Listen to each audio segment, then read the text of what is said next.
afternoon. I'd like to call the regular Shreve Memorial Library Board Control meeting to order. We have a quorum present. Do we have any guest speakers today? No guest speakers. We have, at this time, we'll pause for a moment of meditation.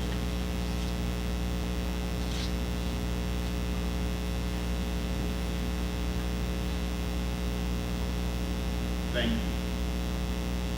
Any public comment?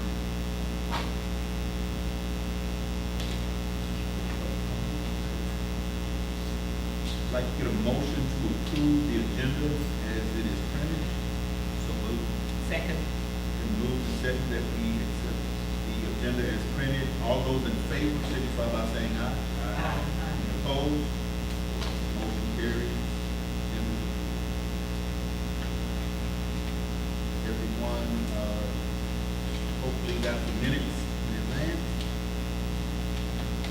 I'd like to get the motion to accept those minutes as they are printed. Do we have any updates or any questions?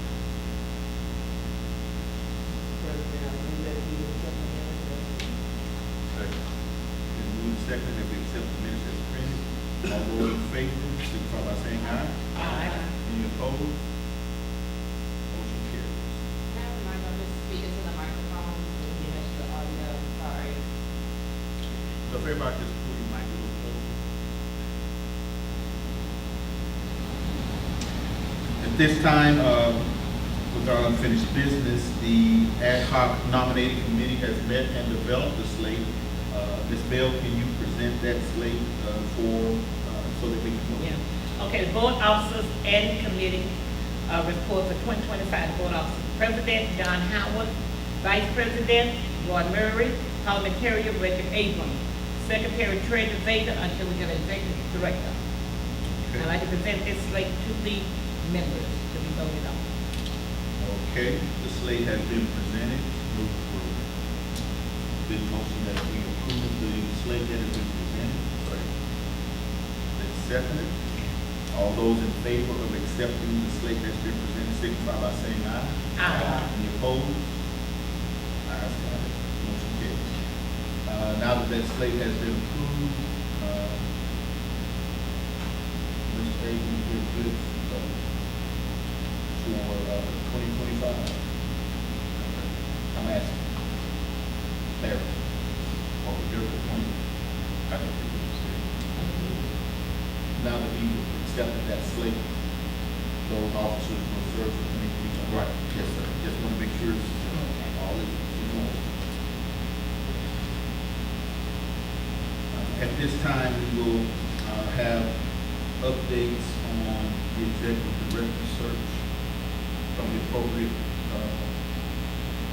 members. The city has the paperwork, we're waiting for them to send us the paperwork back to make a bunch of changes because they never had it. It'll be put out for, I believe they said 30 days. Okay. So it is, the paperwork is with the city is reviewing, and they will return it to us. By chance, Ms. Forbear, did they give you an idea of a timeline of their process of reviewing it? No, but it's about time that I need to start every 2 or 3 days following the same papers and that. Okay. I have a question. Yes, Ms. Okay, Bailey. my question is, what paperwork? We have not been. The RFP, oh, they have to go through the city for them to decide, okay. You know, it goes through their bidding process, Oh, their advertising board. okay, so they put out the, they the one will say that we're looking for, executive director. Correct, that goes to the city. The city or the commission? For the search. Search firm. They the one going to select the search firm? No. Ms. Forbear, if you could just explain Please what explain has the been done process. up to this point Yeah, that's what I and want to the entities involved and relationships. So, we put out an RFP. The RFP has a bunch of pieces to it. Part of it's a lot of legal language that the city lawyers have, and then there's different sections to it. And then you insert your specifications and your special words that come from us. And then they put all that together, and then they send it back to me, and I look at it. They haven't done that piece yet to make sure it's not full of city language that says they're gonna pick it out or turn all your paperwork to them or whatever. And then once I tell them the language is okay, it gets posted and has to stay there for 30 days. Then they open it up and see who's responsive, who did on time, and if they made any mistakes, that the city's gonna keep them out from Lakewood. And then they tell us, here's your proposals, and they give you the stacks of proposals, and those go to y'all, and then y'all go through and pick who you want to be your company. That's the search. Everybody clear? Yeah, I know we've done it a lot before for school board, I just wanted to make a joke on it. Okay. Thank you very much, Ms. Thornberry.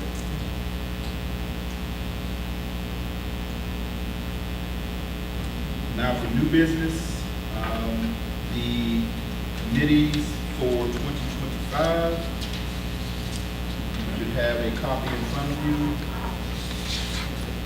Any questions, comments, or concerns for committee appointments for 2025?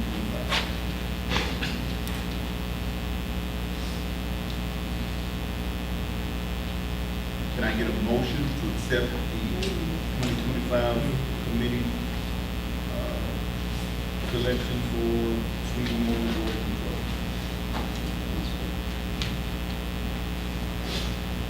So moved. Can I get a second? All those in favor of accepting the 2025 board committee appointments, signify by saying aye. Aye. Any opposed? Motion carries. Thank you.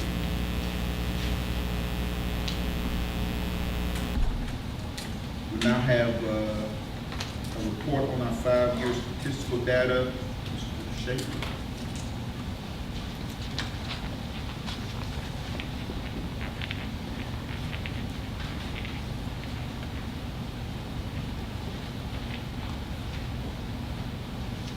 I think it's on, right? So I think in your packets, there was a set of spreadsheets and graphs and things like that, looking at the circulation trends at the library. And I put these together the past few years, just looking at how items have circulated since the pandemic in particular, looking at the numbers before the pandemic and after the pandemic. One of the big things that was exciting this year was that we had our circulation numbers were close to the pre-pandemic numbers of 2019. I think they were within the 900,000 ballpark, which I know we're shooting to try and hit 1 million circulations. The other big thing that I thought would be important to share with you all is some of the changes and trends are a lot more people are borrowing materials on their smartphones and on their tablets.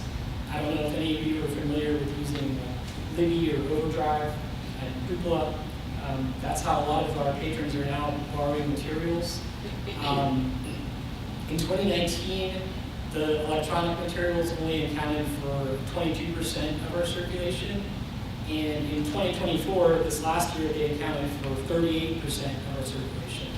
So that's a 16% increase in the circulation of those items. So we know a lot of people may not even be coming into the library, they're using the library from the comfort of their home. So obviously this is great. It's good that people are using the library and they're finding this a convenient way to use our services. However, at the same time, I wanted to draw your attention to the fact that there's a significant price difference in these online materials or electronic materials versus the physical items. As an example, I just figured this is the easiest way to explain it. One of the most popular titles last year was Ashley Elston's book, First Fly Wins. She's a local author, and that was our one book, one parish selection. We had whole lines for it, both on Overdrive as well as in the library itself. Because of our deals with the company that has our business, we only paid $14.70 for that book, a physical copy of that book, so a hardback copy of that, versus the ebook costs $27.50, and that's only for 1 year of access to that book. So not only is that double the cost, it's also, we only have access to it for 1 year, versus when we buy the book, of course, we have it in our collection forever, or until we decide that we no longer want it in the collection. So that's really because of the difference in the copyright laws. Libraries have typically benefited from what's called the first sale rule with physical items. Once you buy a physical item, like a book or a DVD or a CD, you own the item and you can do whatever you want with it. So we can, we buy a physical book, we can lend it to whoever we want to lend it to, etc. In the digital space, the copyright's different, where we're just paying for the license to access that material. So that's why the publishers have a lot more control over the pricing there. And libraries in particular, we pay a higher cost for these things. I'm sure you all, if you've bought like Kindle books or something like that, the price isn't that much different for the individual consumer, but it's much different for libraries, for the e-materials. I just kind of wanted to draw your attention to that, because obviously with this continued growth, it also puts a strain on the collection budget of these types of materials. The other online resource we have is Hoopla, of course, and with that, we pay whenever someone borrows something. So we pay for each borrow. And usually they run, I think, from about $2.99 up to $3.99, so about a couple of bucks per borrow, which doesn't sound bad, but last year we were getting close to about $20,000 a month on that service. And toward the end of the year, working with the acquisitions team, we decided to set it at a cap of $30,000 a month, so to make sure we're staying within the budget that we have. And just kind of the main point here is that I wanted you all to be aware about the high cost of these digital materials, and just you can encourage people to use these materials, but also encourage them to use the physical materials in the library as well. Oftentimes we'll have popular titles available, physical copies, without a line, whereas there's a long line on Overdrive waiting for them. Also, that the trend in the growth obviously presents concerns for the collections budget going forward. And if the publishers and the online services continue to charge us these higher rates for materials, we will probably have a long line for digital materials, and we may not be able to afford as robust of a collection as we'd like. And that's obviously one of the benefits of the library, is having something available for everyone, not just the ebook version of the most popular title that's out there. The other trend that we noticed is that there's been a huge change in our AV circulation, and by AV I mean DVDs and CDs. And in 2019, our AV circulations accounted for 34% of our circulation numbers, and then in 2024, they only accounted for 13% of our circulation. And some of this kind of makes sense. With the past 10 years or so, we've seen the rise in the video streaming services like Netflix and Amazon Prime and all of the different ones that are available. There's also music streaming services like Spotify and Apple Music and all of those. So consumers are, people are using those instead of borrowing physical items from the library. Also, fewer DVDs are available for us to buy. I think because a lot of the video streaming services, they want people to subscribe to the services, so they won't make things available for us to purchase. I think one of the big movies last year was The Killers of the Flower Moon, that was out on the Apple streaming service. And we had repeat requests for us to purchase the DVD of that. Well, the problem here is that it's not available for us to purchase as a DVD. So it's definitely the sort of thing where patrons will come in and ask us for things, and we just can't buy them because they're not being manufactured in that format. So it's just a struggle sometimes. And we've also, in other ways, in terms of AV, I'm sure you were aware we've started adding additional formats and things, such as video games with the Nintendo Switch games. And last year we added the Xbox games and the PlayStation games. This is kind of a way to draw up interest in other AV areas that we can. So in general, the idea here was just to make sure to share with you some of these trends we see in circulation. And the biggest thing is I wanted you all to be aware about the difference in the costs of the physical materials versus the e-materials. And I do have just a newspaper article for you all to share. Some libraries are in other states, the problem is much worse than it is with us.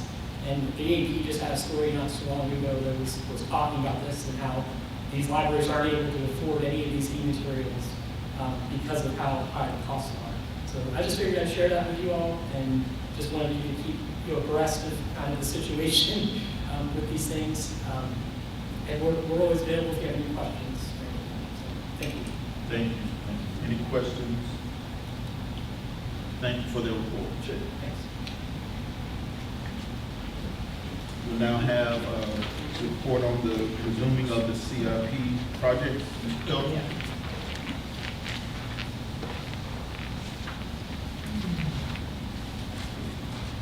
Thank you. The capital projects were started in 2019. We started collecting what the cost would be, and it was estimated. It came back and now got that in 320. And that was just about the time COVID hit, and so that slowed down the process dramatically for a year or so. But we're now about 5 years past that point, and the only thing we have really done is the 9 part-time branches have completed theirs. And there's been some work on the downtown library, which was due to, most of that was, at least to this point, from the insurance companies paying that, so.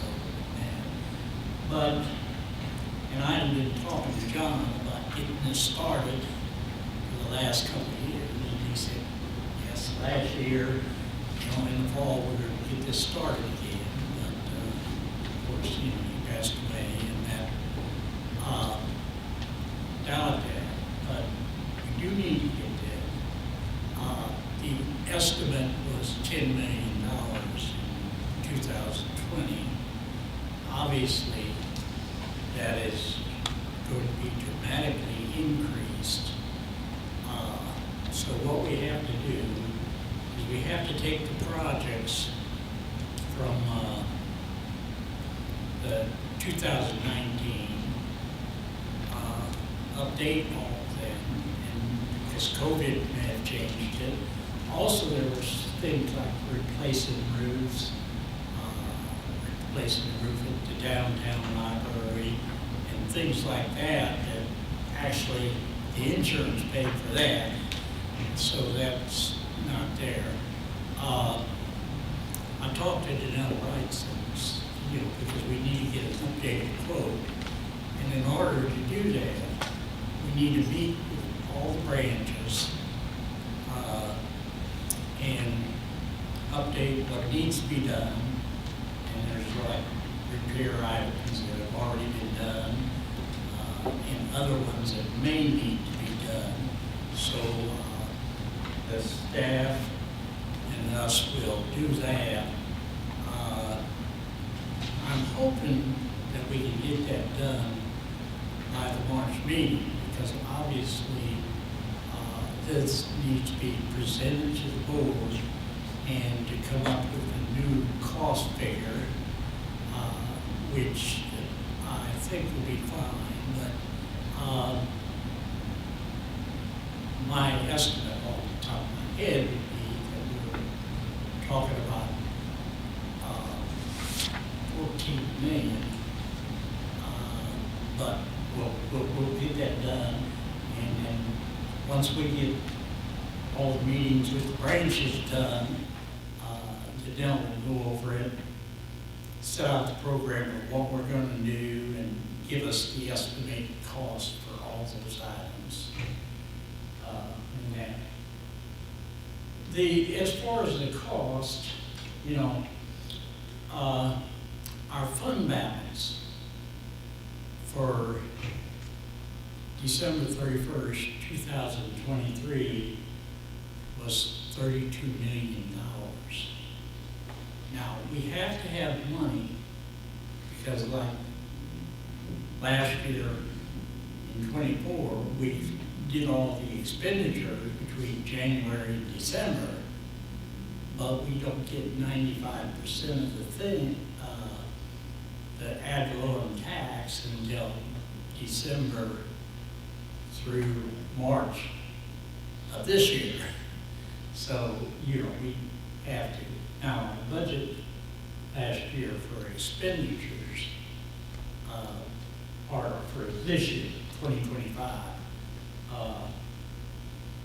the expenditures were estimated to be 19 million. It really won't be that much because we still are not staffing the downtown library and things like that. The revenues,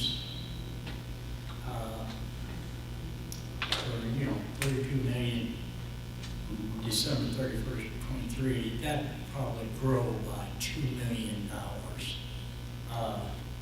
for 24. I'm pretty sure that's a low estimate in that. So, and like I say, I hope we can get all of this done. We have to do in revising what we're going to do and what the costs are going to be by the March meeting. But I don't know if that's possible because we're already in February 3rd, so there's a lot of work to be done there. Questions, concerns?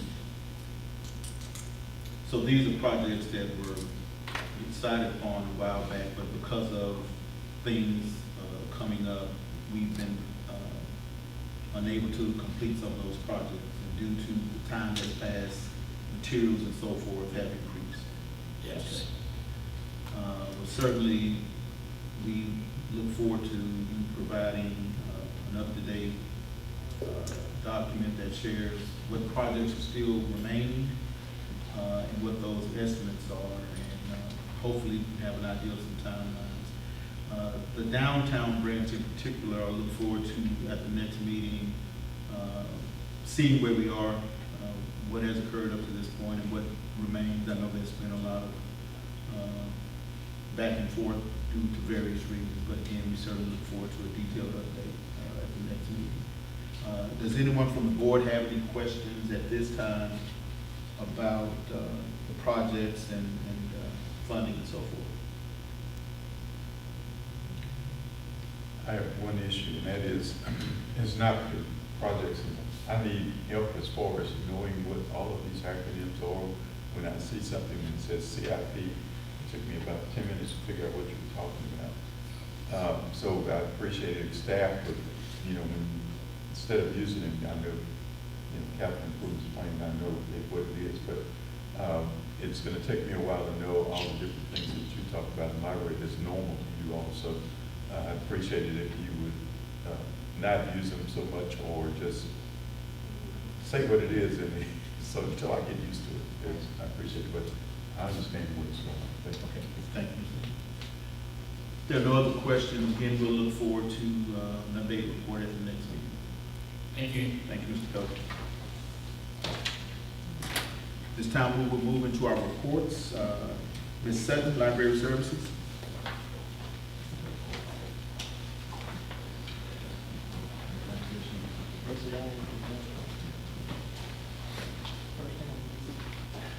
Thank you. You have my report, so I will just kind of hit the highlights. You'll see administrative accomplishments.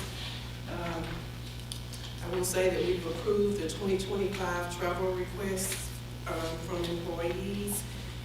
And we've emailed the schedule to resume our system meetings with the department heads and supervisors and branch managers. So those will resume this month. Public services, programming and outreach. The holiday fair was a success. Branch staff collected almost 2 tons of non-perishable food items during our amnesty period in November and December. Plans are in the making to have family STEM and literacy night programs in the branches, at different branches. And more information on that is forthcoming. And then due to the heavy traffic crowds expected in the Broadmoor area with the Mardi Gras parades, Broadmoor will close at 12:30 on Saturday, February 22nd, and Saturday, March 1st. Parades. Access services, acquisitions wrapped up spending for 2024, and the spending for 2025 has already started. Cataloging added 4,868 new titles to the collection in November and 3,214 new items in December. Interlibrary loans helped circulate 138 ILL items in November and 147 in December. And then you'll see that our ILS, our Integrated Library System Company, Cersei Dynex is under new ownership, and there's some more information about that in the report. And then maintenance, the maintenance team completed 1,192 work orders during the month of December. And then the following outsourced projects were completed in December and January, and you'll see all those different projects that were completed. The roof work has started at Maine. The maintenance, Wayne and his assistant met with those vendors today at the Maine Library. And then we are still waiting on an update from Nisha, who is the architect for the Maine refresh. We're waiting on an update to the cost of things from her. And she said that she would probably be getting us that information this week.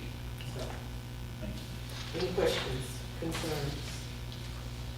Questions for Ms. Sutton? And it's not a question, but it's just, it's been a while since I went to that Walnut Library. I went up there the other day. It is so nice. When I walked in there, did they don't do anything? I mean, it's been a while since I've been there, but it was so nice in there. And those doors, you can't get in those doors, but it was really, really nice. Okay, oh, okay.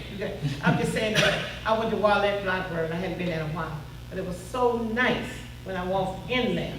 Just clean and everything was just great. So I don't know.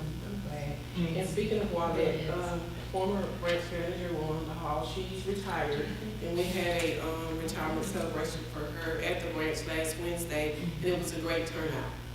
So, okay. Any other questions or comments? Thank you, Ms. Sutton. All right, thank you. Ms. Box?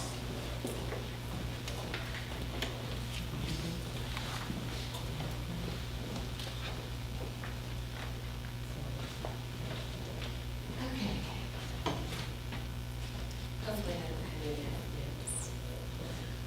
ideas. The first thing that I wanted to touch upon was IT. They had gone down to the downtown branch, Maine, and had to pull all of the connections out, all the wiring and everything, so that we could do the sealant on the flooring and all that. Well, we have good news. We have progress there. The floor has been completed, and now all of those connections have been placed back into the IT server room, and they've actually got it up and running as far as the internet is concerned. So that's one more step, that we can check off the list. As far as HR is concerned, payroll has processed the $1 cost of living increase for all employees that happened in January. We are now in the process of, we have just sent over the service request for the merit increase for those that were eligible. They met all the criteria for that merit increase, and so that should go into effect on February 7th, and then they should see the payout 2 weeks after that. I think it's around the 21st maybe for that. As far as training is concerned, we have 4 new, not new employees, but 4 employees that have been promoted in the system that are now supervisors, so they're going through our supervisory boot camp with Erica. And as we skip down to talent management, we have several positions that we have just opened up and we have advertised for. One of those is the executive secretary's position, so hopefully we'll get some candidates for that. And as far as employee engagement, Maisha, she submitted those turnover rates for you and those in the supplements in the packet.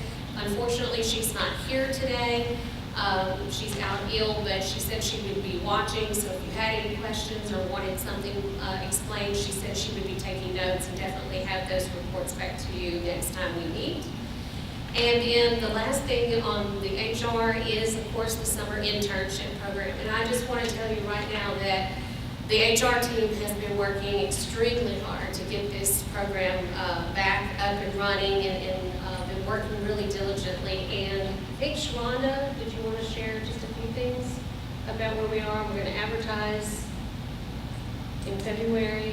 We're going to put out the, did you want to share the posters or anything? Oh, okay. We're putting out the application on February the 10th, hoping that we'll get some applicants, or a lot of applicants, for this program, and then we'll, of course, be coming back to you once we've gotten those applicants have applied. So that's where we are with that. And then as far as financial services, again, Ms. Fort Mary's report is in here. There's been really no update since the last time we published these, but if you have any questions. Yes, ma'am. I'm looking at Southern University. I'm sorry? And the part that Southern University law have not paid the rent. No, they didn't pay it, the bill that we generated in '24, and now, for '23, and now since you have to generate another one for all of '24, and I still don't know where to send it. I don't know where you send their invoices, because John Tuttle handled the previous one and sent it to them, but they never paid it anyway. Okay, I remember, I went to a meeting last year, and in this meeting asked about that. And they said, well, when they was here, and they said, Ms. Bell, you on the library board? And I said, yes. So when I did ask, when Mr. Tuttle, they said, it's hold off on talking to them right now. But now that we need to deal with this, because I don't want something to be on and they're not paying the bill. But I do know who to talk to. But they just told me that y'all were gonna work on it. So I need to know what to do, because I need to know who to talk. I mean, I know who to talk to. I can give you. We need to a copy talk, of but the I need to invoice. see the information on this so we can get this done. Okay, Because I just don't want something on and they're not paying it. okay. So, give the invoice to you, and then when I generate the next one for Well, last year, Okay, President, I'd like you to be part of this. When I I'll call this, Okay, we'll talk. I'll call the system office and we'll get squared. Yeah, I'll I do, take that. yes, Sure. I do know to talk to the president about this, so he might not even know about president's system that they owe. And I don't like that bad, that's my school, and I don't want nothing looking bad for us owing somebody, okay? Thank you, Ms. Fort Mary. Okay. We'll Thank you. coordinate with you. Any other questions or comments from the board? Thank you, Ms. Fox. Ms. Barnett?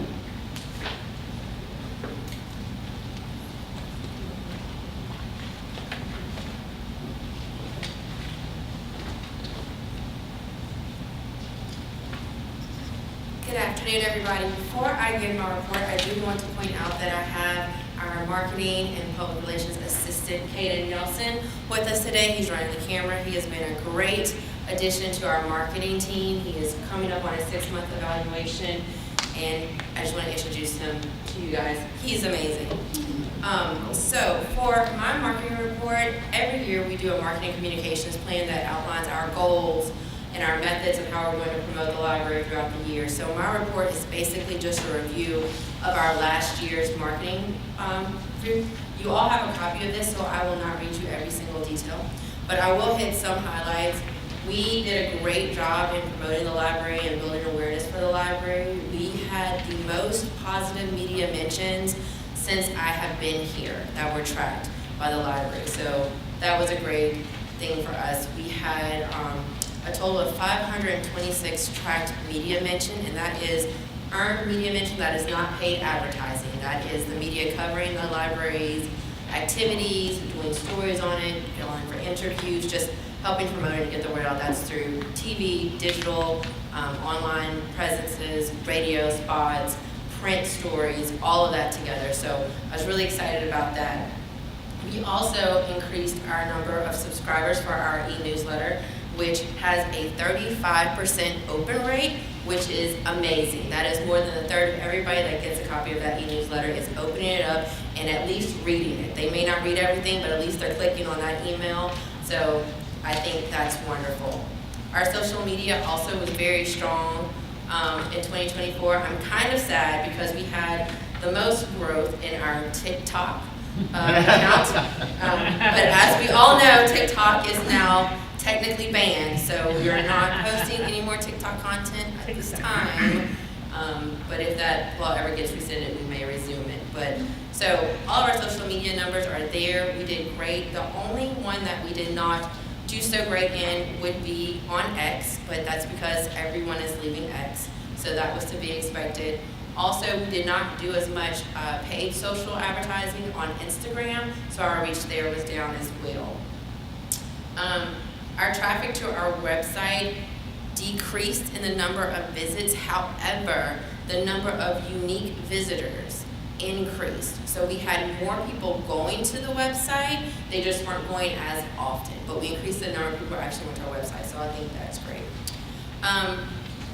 Everything is there, you guys can look at it. If you have questions, ask me about it. The other thing I want to tell you is about, we are continuing our Through the Lens project.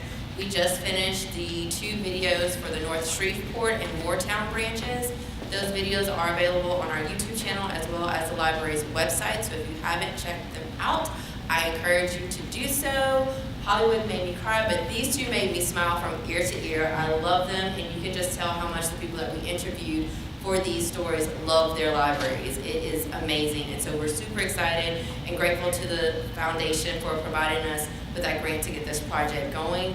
Our next 2 branches that we are highlighting will be the Hamilton South Caddo branch and the West Shreveport branch.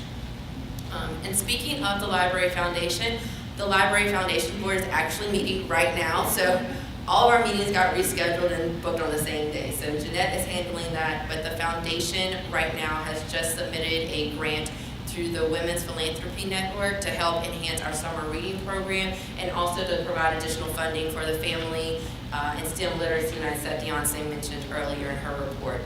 So we're doing big things. We are going to be starting an Around the World in 21 Branches awareness campaign for the foundation, where we will visit each of the libraries, each of the Shreve Memorial Library branches to bring information about the foundation, to talk to the patrons there, to tell them what the foundation is there for, to hopefully build some donor relations and just an awareness of the foundation, and that will be coming up hopefully in March. We're a little bit behind. January was a little crazy time for us, but everything is moving forward, and we're just super excited to see what, oh, and before I forget, the book festival.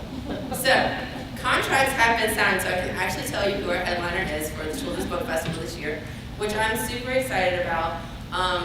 For a long time, John and I tried to get this author to come. We even had my daughter do a video of her reading the books and sent it to the author.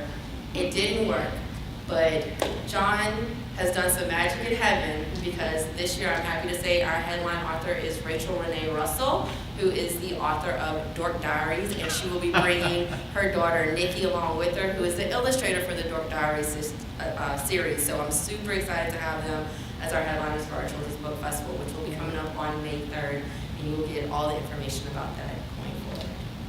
And that is my report. Great. Happy kids. Any questions, Ms. Barnett? I don't have a question, I just want to compliment her, because I still take this report times and read it, and I always enjoy both of the columns, both yours and the one from both of us. So Thank you. I think you do a really good, and I go to the North Shreveport Library occasionally to check out a book, and everybody's always so nice and friendly and helpful. Yes. There's a lot of things I can't do, I don't know how to punch all the buttons and do, so they, whatever I need help with, they help. Awesome. So I'm just really impressed with her. I love to hear that. Yeah.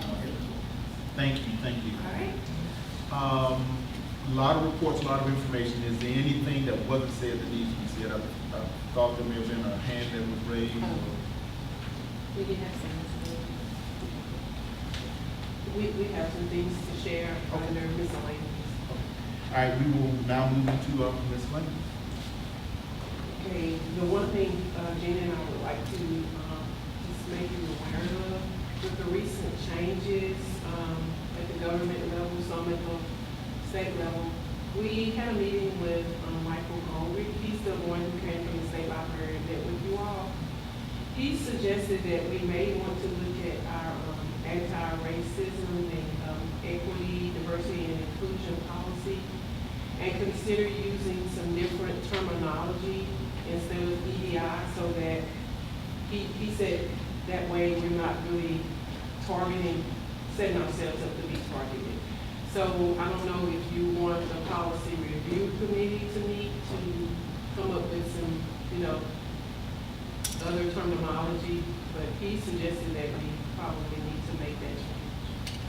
Yeah, I think we'll get the policy committee together and look into the possibility of maybe Dr. Hicks being with them, but definitely we need to convene and take a look at that. We don't want to do anything that will put a target on the system. So we'll get the committee and get a meeting scheduled. Thank you. Anything else? Anyone else? Anything miscellaneous? Everybody speak? There's nothing else. Our next meeting, our next regular meeting is scheduled for March 24th. We are certainly hoping that you'll have updated information that will be ready to be shared. If there's nothing else that should claim our attention, all hearts and minds are clear. I'll entertain a motion to adjourn the meeting.